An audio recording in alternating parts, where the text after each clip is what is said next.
তো যশোরের প্রোগ্রামের এক ভিডিওর পেছনে আমাদের কিছু দিনী ভাইরা 6 বছর আগের এক অডিও ব্যাকগ্রাউন্ডে জুড়ে দিয়ে বিভ্রান্তি ছড়ানোর জন্য সোশ্যাল মিডিয়াতে ছড়িয়ে দিয়েছে।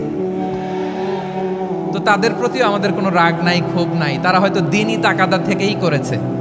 বিশাল মাঠ, আমি তো বাংলাদেশের অলমোস্ট অধিকাংশ জেলায় গিয়েছি, এই এমসি কলেজের ময়দানের মতো মাঠ আমার চোখে আর পড়ে নাই বাংলাদেশ।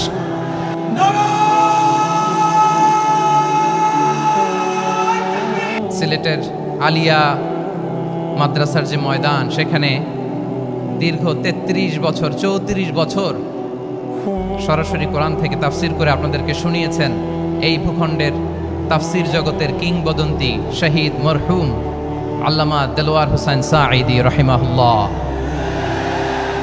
প্রিয় ভাইয়েরা, আমি বলেছিলাম যে একদল খেয়ে গিয়েছে আর একদল খাওয়ার জন্য রেডি হয়ে আছে। তো এখানে কি আমি কোনো দলের নাম বলেছি? বাংলাদেশে 48টা প্রায় নিবন্ধিত রাজনৈতিক দল, কোনো দলের নাম আমি বলিনি।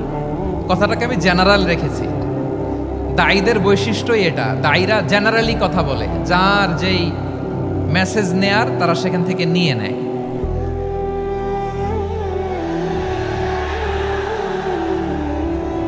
তো কোনো দল এটা নিয়ে কোনো কথা বলল না, আপনারা এটাকে নিজের গায়ে যে মাখালেন, এটা ঠিক হয়নি।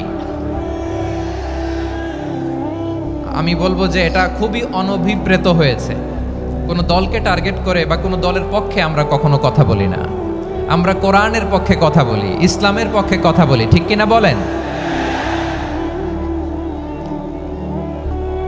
সো একটা জেনারেল কথাকে যদি আমার রাজনীতিবিদ বন্ধুরা নিজেদের গায়ে মাখেন, ক্ষুব্ধ প্রতিক্রিয়া জানান, এতে করে সাধারণ জনগণের কাছে একটা নেগেটিভ মেসেজ যাবে ওনাদের ব্যাপারে। এটা হোক আমরা চাই না। এদেশের যত এই যে আমার ভাইয়েরা, এই যে, তো আমার প্রিয় রাজনীতিবিদ বন্ধুদের আমি বলবো, কথাটা ছিল ভেরি জেনারেল, এটা নিজেদের গায়ে মাখানোর কোনো দরকার নাই। আমরা এই যে এক্সিস্টিং যে রাজনৈতিক চর্চা, এটা থেকে আমরা বেরিয়ে আসতে চাই। আমরা চাই না এদেশে চাঁদাবাজি, দখলবাজি থাক, ঠিক কিনা বলেন? এদেশে কোনো দুর্নীতি থাক, টেন্ডারবাজি থাক, এগুলো আমরা চাই। আই হেট পলিটিক্স একটা জেনারেশন আছে, এই বেশিরভাগ জেনজি অফ সিলেট, এরা আই হেট পলিটিক্স জেনারেশন। এরা পলিটিক্সকে পছন্দ করে না। তো কেন করে না, এর দায়ভার আমাদের আছে না নাই? আছে।